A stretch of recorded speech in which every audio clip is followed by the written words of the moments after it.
Okay, we have looked at the Hoynes method, and if we go back to the generalized version of your Euler method, what we have done with the Hoynes method is to take phi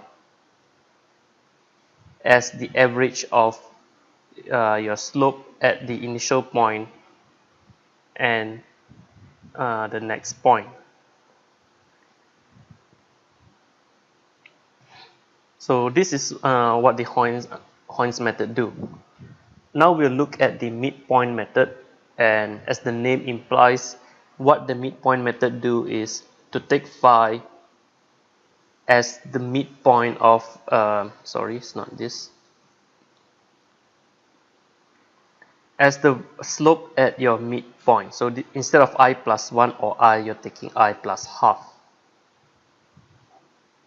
Okay, so this is the midpoint method, and this is what we'll consider now. So again, if I draw my graph, and this is y-x, and this is my point xi, and my point of interest is xi plus 1 here. The midpoint method would first try to estimate what is the value of y at xi plus half. So if this is your interval h, this would be your interval h over 2 and h over 2. Okay, so with the midpoint method, the first step is to find out the slope of this first point, and to find out what is this yi plus 2. Okay, so this would be fxi yi. So the way to do it is, step 1, you use your Euler method to find out the midpoint. So you use yi plus half is equals to yi plus h over 2f at xi yi.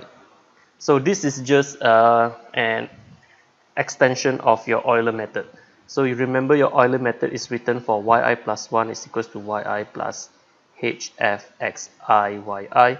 So instead of taking an interval h, we are taking a half interval. Okay, we are taking a half interval for h over 2. So once we have calculated the value of yi plus 2, what we can do is we can calculate the value of f at xi plus half, yi plus half. So the value of f, or the value of x at I plus half, can be easily determined because you have control over the width of your segment h. So for the previous example, we have h is 0.1. So in this case, your h would just be 0.05. So xi plus half is not a problem, it can be easily determined. And yi plus half is calculated from your previous step. So you will be able to calculate the slope at the midpoint xi plus half and yi plus half. Okay. Once you've done that, you can go to your step 3, which is to find what is yi plus 1. And this is based again on the Euler method, but instead of taking the slope at yi, you're taking the slope at xi plus half, yi plus half. Okay, so with this midpoint method, the local truncation error is of the order h cubed. So this is your local truncation error. And your global error again would be one order higher, so it will be h squared, and this would be your global error for your midpoint method. Okay, so I'll not go through an example for this because I think this method is quite straightforward. But if you need an example to look at, again, I have shown this example in the document which I've uploaded into Moodle. So this is it for lecture 12. We have a recap of what we have learned. We have learned about the Euler method. Okay, so we have learned about the Euler method, and you can write the Euler method as yi plus 1 is equals to yi plus hf xi yi.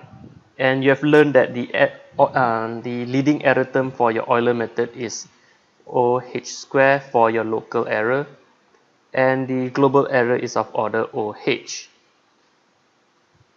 Okay, you have also learned about two improvements to the Euler method. The first one is your Hoynes method. So the Hoynes method basically uses the average of two slopes to find out what is yi. So what you have is you have an initial estimate of your y, and you use this estimate to find out the real value of your yi plus 1. So this is an average, which we can simplify the notation as xi yi plus fxi plus 1 yi plus 1 0. Okay, we have also learned about the midpoint method, and with the midpoint method we are just taking the slope at the midpoint to replace our slope in the Euler method. So this would be yi plus h f at xi plus half and yi plus half. Okay, with the Hoynes method and the midpoint method, the local error is of the order OH cubed, while the global error is of the order OH squared. Okay, so this is it for lecture 12. Again, if you have any questions, do come by my office and I will try and help you if I can.